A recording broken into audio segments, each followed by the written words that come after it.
Sir आपका नाम क्या है? शैलेश शैलेश पोपट। शैलेश जी, ये बताइए आजकल जो बच्चे लिव इन रिलेशनशिप में रहते हैं वो आपकी नज़र में कितना सही है?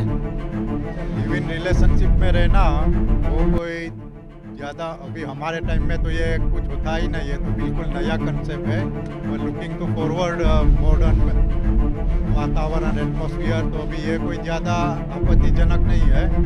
और लिव इन रिलेशनशिप का फ़ायदा उठाना दोनों बाजू से, मोस्टली तो सब लड़के लोग फ़ायदा उठाते हैं, लड़कियां भी करीब करीब वो भी फ़ायदा उठाने का कि रेप का ये वो दूसरा कुछ को। ये जो अभी रिसेंटली जो ये श्रद्धा का हुआ है, जो एकदम वाइडली सब जगह चर्चित है, वो बहुत गलत हो गया। सबका पूरे भारत में सब लोग का एकदम ही हार्ट ब्रोकन हो गया है। We all feel very very sad for her. मगर उसमें जो भी हुआ है उसमें खाली वो बच्ची का दोष नहीं है, पेरेंट्स का भी तो उसमें जिम्मेदारी बनता है। मतलब आप मानते हैं कहीं ना कहीं माँ बाप की भी जिम्मेदारियां ज़रूरी होती हैं कि अच्छी परवरिश दें, वो किसी के बहकावे में ना आए, क्योंकि श्रद्धा के साथ जो हुआ है ये कोई ऐसा नहीं एक दिन की कहानी है। अचानक प्यार नफरत में बदल जाता है, और कैसे कोई इतनी नफरत ला सकता है?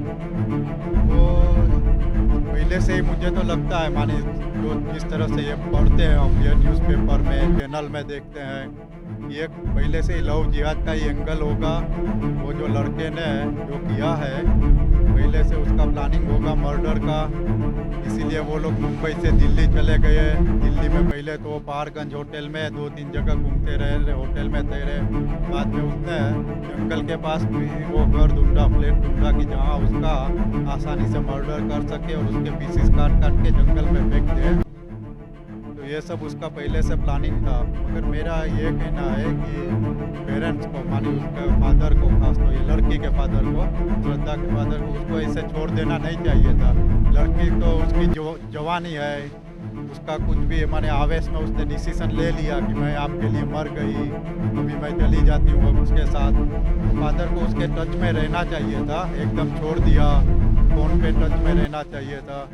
तो ये जो मर्डर का जो स्टेज आया वो नहीं आता था शायद, और बच जाती थी बच्ची। ये बहुत गलत हुआ है। मैम आपका नाम क्या है? बीना पोपट।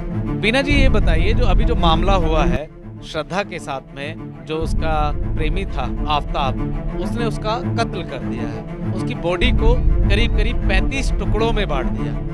आपकी नज़र में ये लिविंग सही है गलत है? देखिए, लिव इन रिलेशनशिप में अगर आप एक दूसरे को जानने के लिए, पहचानने के लिए कि भाई मैरिज हम बाद में करेंगे, पहले हम एक दूसरे को जान लेते हैं, उतना ही उसके लिए काफ़ी अच्छी बात है कि अगर आप एक दूसरे को बाद में भी परमानेंटली पसंद कर सकेंगे, एक दूसरे की चॉइस सब जान सकते हैं। पर उसके बाद अगर ये झगड़े में और उसमें परिवर्तन आ जाता है तो एक्चुअली दूर हो जाना चाहिए, एक दूसरे को समझ जाना चाहिए कि ये हम आगे नहीं बढ़ सकते इसके साथ। पर ये जो दुश्मनी में बदल जाता है और कत्ल तक बात पहुंच जाती है, वो तो बहुत ही खराब बात है। और लड़की को तो बिल्कुल ऐसे में पढ़ना नहीं चाहिए। मेरी तो यही राय है कि पेरेंट्स को ही बोलना चाहिए लड़की को कि आप अपनी तरह से इस लड़के को पहचानिए, जानिए और सब इंफॉर्मेशन कलेक्ट कीजिए, उसके बाद ही लिव इन में भी जाना चाहिए। ऐसे ही किसी के साथ लिव इन में भी नहीं जाना चाहिए। यानी कि बच्चों को छूट देनी चाहिए, मगर इतनी नहीं कि वो बिल्कुल अपनी मनमर्जी करें। जी बिल्कुल बिल्कुल, आँख मीच के किसी पे विश्वास नहीं करना चाहिए, क्योंकि ये कभी भी ऐसा उसका रिजल्ट आ सकता है।